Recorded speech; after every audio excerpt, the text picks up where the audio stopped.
you have written down, even if it's just an email, that if I send you an email right now, okay, we wrote a song called Love Song. It's 50% Ashley, 50% PJ. And then we send it in an email, just have it in writing. Yeah. That's the split, because when money gets involved, even if they're your friends, you never know. So it's just really important to have the splits. And if you sign a publishing deal, you're going to have to turn all that in. So it's really easy if you just have it already done.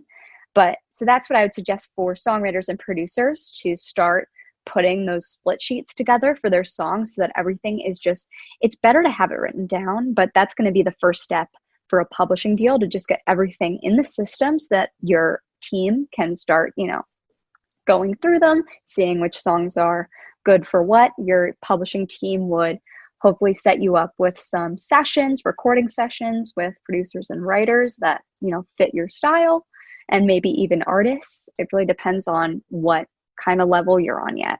But the trajectory for any would be to, keep growing you. If you're a completely new person, they want to just kind of see what kind of writers you work best with. If you're somebody who has written a lot of songs, has written with a lot of people, you might know, like, oh, I like to write with this kind of writer. I like the producer that X or Y Z.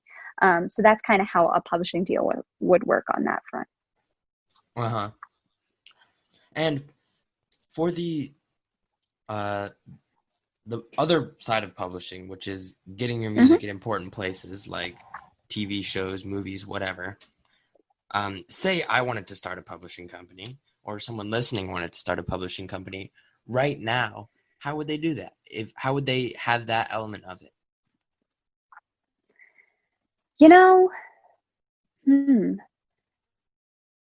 I think, well, one important part is that everybody would have their own publishing company, but you would just be working with another. But I don't think I have the expertise to discuss how you would start your own publishing company. But anybody that is a songwriter, if you're not signed with, if you're not signed with a publishing company, you technically do own all of your publishing, and you would be your own publishing company. But yeah, I don't think I can speak to starting your own. I'm sorry. Yeah, that's all right. What I really mean to say is, how does the publishing company get those connections? How do they Mm-hmm. get the artist's music to the TV stations? How do they get to know the TV stations? All of that. The publishers all have a network that they use to get those pitches. But in my experience, what kind of happens is the publishers will send to the writers. If they get an email from a company and they say, hey, we have an advertisement and we need a, very edgy kind of song behind it. And it needs to have the word, trying to think of one, needs to have the phrase "come on" in it. So then they might send that to the publisher and say, hey, we're looking for this kind of song.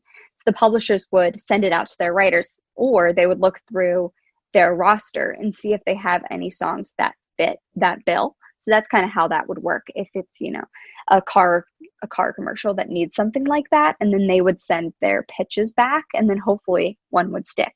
But with commercials especially, the turnaround is really quick.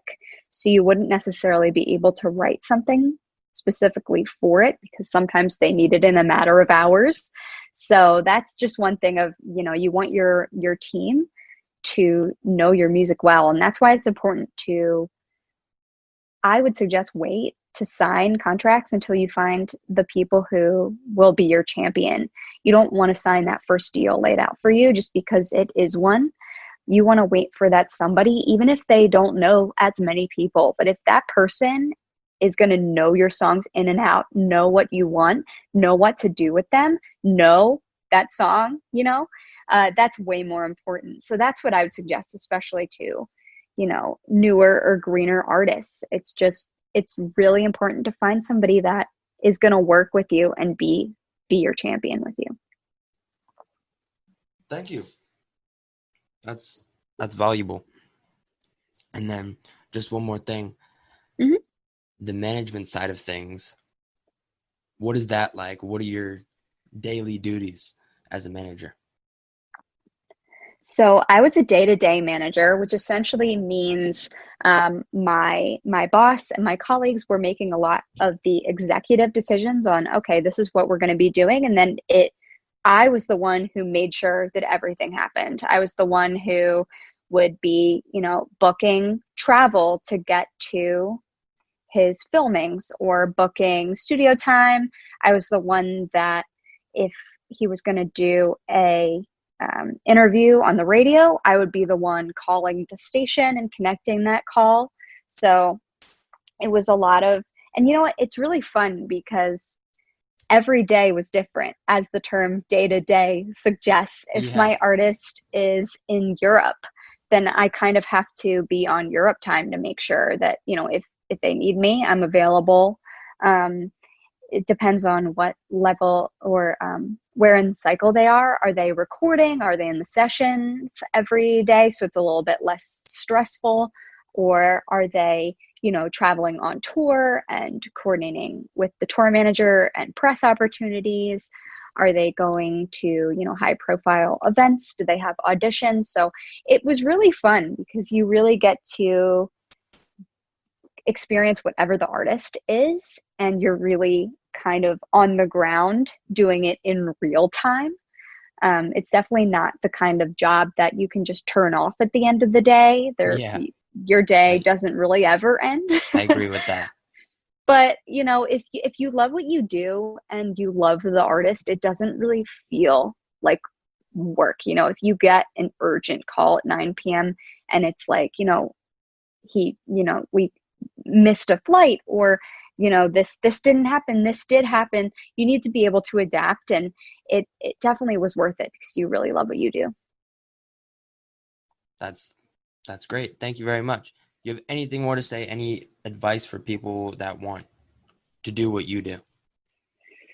People that want to do what I do, let's see, just keep going. And one huge thing is networking. I know everyone hates that word. Everyone hates networking, but it's so important. The music industry and entertainment industry is a relationships business. And the more people that you know, the better, whether that's your professors, fellow artists, fellow want to be music industry people, anybody that you come in contact with. If somebody gives a speech at your school, if somebody comes and, does a panel, exchange info, try to reach out to that person, reach out to people on LinkedIn. You never know who's going to respond. Like PJ found me on TikTok and Yeah. you asked me to be on this podcast on Instagram, and I hadn't seen your message. So And I so had to make a TikTok. he did. He made a TikTok and he said, Ashley, I want you to be on my podcast. Like, please write me back. And I saw it and I was like, I love this kid's hustle. And you know what? I think that a lot of people would feel the same way, that like, if they see that you're really interested and you want to learn, you want to interview somebody to learn about their job, like, just be transparent about what you want. And I think that a lot of people would be open to talking to you. So just try to reach out to as many people as you can. You never know who is going to be that connection to your next job, or to be that friend that has a friend that needs somebody. So definitely just try to meet as many people as you can. It's not as intimidating as it sounds, I promise, especially if you're in, a big hub like New York or LA or Nashville, Atlanta. There's so many different cities now with growing music business. So you certainly don't have to be there. It certainly helps though. But that's definitely huge. And definitely just put yourself out there. It's like I said in the beginning of this episode, but that's what I would say. And it's definitely worth it, and have fun. Thank you so much, Ashley. That's perfect. Oh, you're so welcome. Thank you so much for having me. This was really fun. Of course. You have a great day, and I hope I can talk with you later. All right? Absolutely. Thanks for having me. Have a great one. Thank you for listening for yet another episode 8 of Triple M Podcast, Music, Money, and Management. I'm PJ Roche, and I really hope you learned something in the past 25 minutes or so. I want to announce that I will be releasing these podcasts twice weekly now, so it should be coming every 3.5 days. 3 or 4 days, and I'm working on getting a better outro and intro for you guys, one with music, so it sounds like a real podcast. So be on the lookout for that, and keep listening.